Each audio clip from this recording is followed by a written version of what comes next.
ખોડિયાર માતાનું માટેલ મંદિર ગુજરાત રાજ્યના રાજકોટ જિલ્લાના વાંકાનેર તાલુકાના માટેલ ગામમાં આવેલું છે।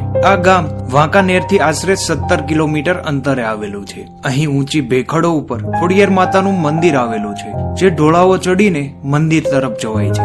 અહીં જે જૂનું સ્મારક છે તેમાં 4 મૂર્તિઓ છે। આ પ્રતિમાઓ આવડ, ખોડલ, હોલબાઈ અને બીજબાઈની છે। તેમાં શ્રી ખોડિયાર માતાની મૂર્તિ ઉપર સોના ચાંદીના 17 ઝૂમે છે, તેમજ માતાજીને ચુંદડી ચડાવેલ હોય છે। આ મંદિરની બાજુમાં જ એક નવું મંદિર બનેલું છે, તેમાં ખોડિયાર માતાજીની આરસની સુંદર મૂર્તિની પ્રતિષ્ઠા કરવામાં આવી છે।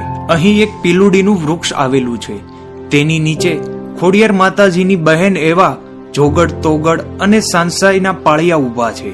આ મંદિરની સામે એક નદીમાં ઊંડો ધરો આવેલો છે, જે માટેલિયા ધરા તરીકે ઓળખાય છે। આ મીઠા પાણીના ધરામાં ઉનાળામાં પણ પાણી ખૂટતું નથી। આખું માટેલ ગામ આ ધરાનું પાણી જ પીવે છે। હાલ પણ આ ધરાના પાણીને ગરણામાં ગાળ્યા વગર જ પીવાની પ્રથા છે। આ ધરાની થોડા આગળ એક નાનો ધરો આવેલો છે, જેને ભાણેજીયો ધરો કહેવામાં આવે છે। કહેવાય છે કે આ ધરામાં ખોડિયાર માતાનું જૂનું સોનાનું મંદિર આવેલું છે, જેને જોવા માટે બાદશાહે 999 કોષ મંડાવ્યા હતા। કોષ એટલે કે પાણી ખેંચવાનું સાધન।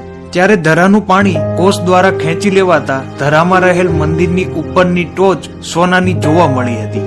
કહેવાય છે કે ત્યારે ખોડિયાર માતાજીએ ભાણેજીયાને બોલાવ્યો અને તેમાં એટલું બધું પાણી આવેલ કે ધરે મંડાયેલા 999 કોષને તાણી ધરો ફરીથી પાણીથી ભરી દીધેલ। આમ માતાજીએ સદ દેખાડીને પરચો પૂર્યો હતો। આ વાતનો ઉલ્લેખ ખોડિયાર માતાજીના ગળધરેથી માજી નિસરિયા ગરબામાં જોવા મળે છે। અહીં મંદિરની પાસે અનેક દુકાનો આવેલી છે, તે દુકાનો અહીં ગામના લોકોની આજીવિકાનું સાધન બની રહી છે।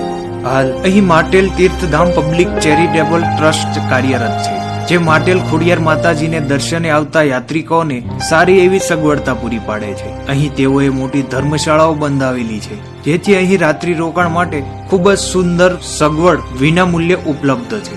આ મંદિરે વર્ષ દરમિયાન લોકો ખૂબ જ મોટી સંખ્યામાં દર્શનાર્થે આવે છે। ઘણા લોકો દૂર દૂરથી માતાજીની પગપાળા માનતા ચડાવવા પણ આવે છે। અહીં માતાજીને લાપસીનો પ્રસાદ ધરાવવામાં આવે છે, તેમજ આ મંદિરે અન્ન ક્ષેત્રે પણ કાર્યરત છે, જેમાં દરેક માણસોને વિના મૂલ્યે 3 ટાઈમ જમવાનું આપવામાં આવે છે, જેમાં લાપસી, શાક, રોટલી, દાળ, ભાત પ્રસાદ તરીકે પીરસવામાં આવે છે। અહીં આવવા માટે તમારે એસટી બસ તેમજ પ્રાઇવેટ વાહનો દ્વારા આવી શકો છો, તેમજ વાંકાનેર સુધી ટ્રેન પણ આવે છે। તો મિત્રો, આ છે માં ખોડલ માટેલવાળીનો ઇતિહાસ। આવા જ નવા ગુજરાતી વિડીયો માટે અમારી ગુજરાતી નોલેજ બુકને અત્યારે જ સબસ્ક્રાઇબ કરી લ્યો, અને હા, વિડીયો લાઇક, શેર અને કોમેન્ટ કરવાનું ભૂલતા નહીં।